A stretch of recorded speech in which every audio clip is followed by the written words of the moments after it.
sejahtera. Semoga saudaraku sehat, tidak kurang apapun saat ini. Bapa di surga kan senantiasa mencukupkan dan memperlengkapi segala kebutuhan saudaraku. Saat ini sekarang kita berserah daripada Tuhan. Mari kita awali dengan satu doa. Ya Tuhan, kepadamu kami berserah diri. Kepadamu kami angkat doa dan pujian ini. Biarlah hidup kami persembahkan untuk Engkau. Amin. Saudara, saatnya kita menyatu dengan firman Tuhan. Namun, ada baiknya kalau kita awali dengan nada pujian yang mengangkat kita senantiasa hidup di dalam ketaatan. Dan tentunya kita hidup dalam kuasa Tuhan. Kasih Tuhan selalu bersama kita dalam lagu Kasih dari Surga. Sebutkan kita.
Mengalir memenuhi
sudah mengalir kasih dari Bapa di surga untuk kita bersama-sama. Damai sejahtera yang dari Allah Bapa yang melampaui segala akal, itulah memelihara hati dan jiwamu di dalam Kristus Yesus Tuhan kita. Amin. Saudara yang kami kasihi, dalam nama Yesus, terimalah firman Tuhan hari ini, Jumat 21 Juni 2024, dalam kitab Yeremia pasal 14 ayat 21. Yeremia 14 ayat 21 demikian dikatakan di sana. Janganlah engkau menampik kami oleh karena namamu, dan janganlah engkau menghinakan tahta kemuliaanmu. Ingatlah perjanjianmu dengan kami, janganlah membatalkannya.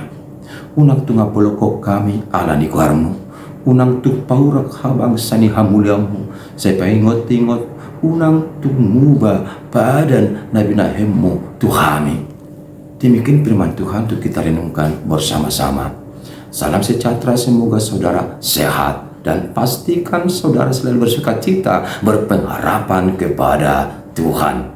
Jalani dan nikmatilah hari-hari yang Tuhan anugerahkan kepadamu dengan sukacita sambil mengucap syukur kepadanya, sebab Dia Tuhan baik dan sungguh baik di dalam kehidupan kita bersama-sama.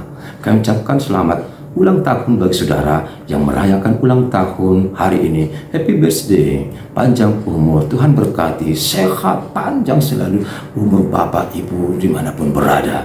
Kami ucapkan juga selamat ulang tahun perkawinan bagi saudaraku yang merayakannya hari ini. Bahagia sukses bersama keluarga. Mulai di Palwas Tuhata, Ipas Mahamu Amang, Rodi Pahopu, Sahatu Nasar Matua Hadwad di Ramoti Tuhata. Bagi saudara yang saat ini masih syarat dengan pergumulan, bahkan sakit penyakit belum kunjung sembuh, jangan putus asa dan jangan saudara menyesal. Jangan pernah menjauh dari Tuhan dan jangan berontak atau bersungut-sungut. Ingatlah, semua apa yang kita hadapi, yang kita alami bersama-sama, semuanya sudah direncanakan Tuhan, dan pastikan bersama Tuhan kita akan selamat. Yesus Kristus, Tabib yang agung, akan datang menghampiri saudaraku dan menyelamatkan dari pergumulan dan kesesakan. Amin. Saudara yang kami kasihi dalam nama Tuhan Yesus Kristus,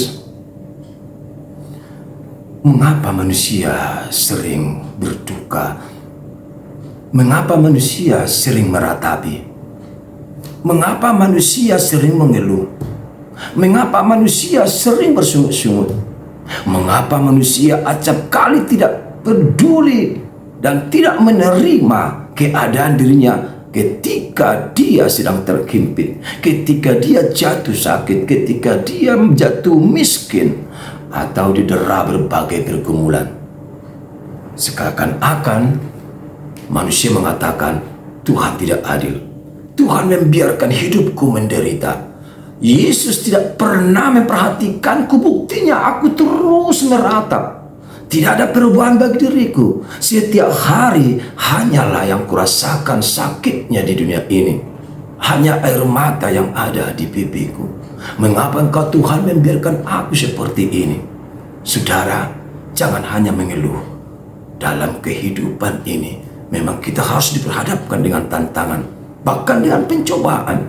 Tapi ingatlah, apa yang sedang kita alami saat ini bukan sebuah hukuman, bukan sebuah murka, bukan sebuah pembinasaan dari Tuhan, tapi itu mengajarkan kita bagaimana hidup bertekun dalam Tuhan dan semakin mendekatkan diri kepada Tuhan. Kita mau saat ini menyatakan jati diri kita di hadapan Tuhan. Kita tidak mau kita diperdaya dunia atau orang-orang lain atau para penguasa. Kita harus mampu mengubah keadaan kita menjadi lebih baik. Kita harus kembali kepada iman yang teguh, bahwa di dalam Tuhanlah kita beroleh ketenangan dan keselamatan. Saat ini bangsa itu, yaitu bangsa Israel, melalui Nabi Yeremia, mereka memohon kepada Tuhan agar Tuhan tidak membuang mereka, agar Tuhan tidak menghukum mereka. Mengapa? Karena bangsa itu syarat dengan dosa dan kejahatan, setiap hari mereka lakukan. Mereka merasa hebat karena merasa bangsa pilihan bangsa Tuhan. Mereka sombong dan melakukan pemberontakan, melakukan penyembahan berhala. Tuhan pun marah dan akhirnya Tuhan menghukum bangsa itu. Tapi ketika dalam penghukuman, mereka datang bermohon, bersujud, bersembah melalui Nabi Yeremia, bermohon kepada Tuhan, mengatakan, ampuni bangsamu itu. Ingatlah perjanjianmu dengan nenek moyang mereka kepada Abraham, Ishak dan Yakub. Mereka memang pada Tuhan, kembali hatinya pada orang-orang pendosa itu. Tapi ia ingatkan bangsa itu jangan lagi mengulangi perbuatan yang jahat. Mereka harus konsekuen sebagai bangsa Tuhan, harus menjadi teladan, bahkan bisa menghantar berkat dan sukacita kepada orang lain. Bukan menjadikan identitas mereka sebagai kesombongan atau menunjukkan satu kemunafikan atau sebuah nama yang tidak perlu ada di dunia ini.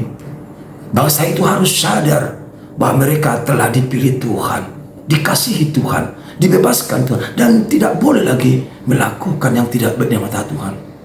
Saudara yang dikasihi Tuhan, melalui renungan ini kita diingatkan bersama-sama, mari hidup dalam jalan Tuhan.